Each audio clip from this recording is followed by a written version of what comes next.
माधवी भाभी और भी ज़्यादा डर जाती है और टप्पू सेना का नकली चेन वाला आइडिया मान लेती है, पर फिर भी डरती है कि अगर बीड़े को पता चल गया कि वो नकली चेन है तो पता नहीं क्या होगा। फिर टप्पू सेना कहती है कि बस 1-2 दिन की बात है, जब तक चालू पांडे उस स्कैमर को ढूंढ लेंगे, फिर बीड़े अंकल को सब कुछ सच बता देंगे। फिर पिंकू माधवी और सोनू को लेके गोकुलधाम निकलता है और टप्पू, गोली और गोगी नकली चेन लेने जाते हैं। टप्पू सेना नकली चेन खरीद लेती है और दूसरी तरफ माधवी सोसाइटी पहुंचते ही मंदिर जाकर प्रार्थना करती है कि भगवान सब ठीक हो, बस 1-2 दिन की बात है, उसके बाद पैसे वापस मिलते ही भीड़े को सब सच बता देंगे। फिर माधवी और सोनू सोसाइटी की तरफ बढ़ते हैं और बाकी टप्पू सेना का वेट करते हैं कि वो जल्दी चेन लेकर आए। तभी भीड़े अपनी बालकनी से माधवी को आवाज लगाता है और कहता है, जल्दी आओ, वहाँ क्या कर रही हो। माधवी हंसकर कहती है, कुछ नहीं, बस आ रहे हैं। फिर माधवी और सोनू घर जाते हैं जहाँ भीड़े पहले ही उनका वेट कर रहा होता है और वो सीधा सोने की चेन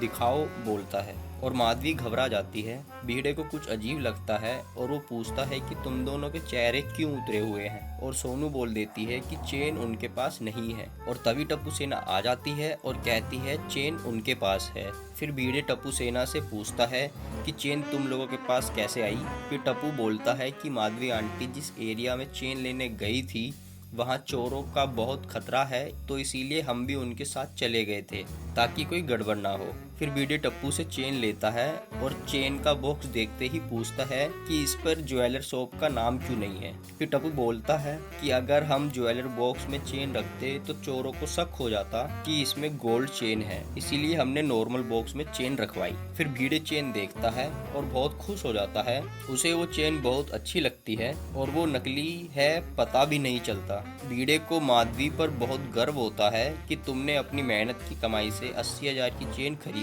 और गोली मन ही मन में मुस्कुराता है और कहता है, बेचारे भीड़े अंकल, उन्हें 80 रुपए की चेन 80,000 की लग रही है। फिर भीड़े माधवी से चेन का बिल मांगता है और सब बिल की बात सुन के घबरा जाते हैं।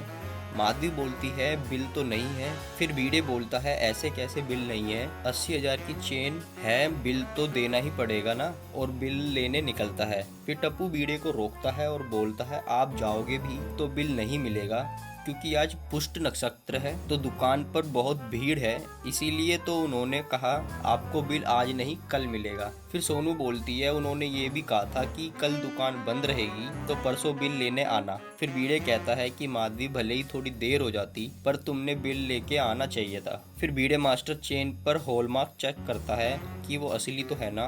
भीड़े को चेन पर कहीं हॉलमार्क नहीं मिलता और वो माधवी पर चिल्लाने लगता है कि इसका बिल नहीं है, इस पर हॉलमार्क नहीं है, अगर ये चेन नकली हुई तो क्या करेंगे। फिर गोगी बोलता है कि ये चेन माधवी आंटी ने अपनी पहचान वाले से ली है तो ये असली ही होगी ना। और टप्पू कहता है कि अगर ये चेन नकली होती तो आपको तो पता चल ही जाता। भीड़े उनकी बातों में बहक जाता है और कहता है हाँ ये तो है, मुझे असली और नकली की पहचान तो है, और ये चेन तो वैसे असली ही है, पर आजकल सोने में मिलावट बहुत होती है इसीलिए पता नहीं चल सकता। पर भीड़े कहता है कि मैं परसों 12 बजे तक दुकान जाता हूँ, इस चेन को चेक करवाता हूँ, वजन करवाता हूँ, हॉलमार्क का पूछता हूँ और बिल लेकर आ जाऊँगा। फिर भीड़े माधवी को वो चेन दे देता है और सोसाइटी के 2-4 काम निपटाने निकल जाता है और ये एपिसोड यहीं ख़त्म हो जाता है। अब आगे क्या होगा जानने के लिए हमारे चैनल से जुड़े रहिए। Thank you for watching.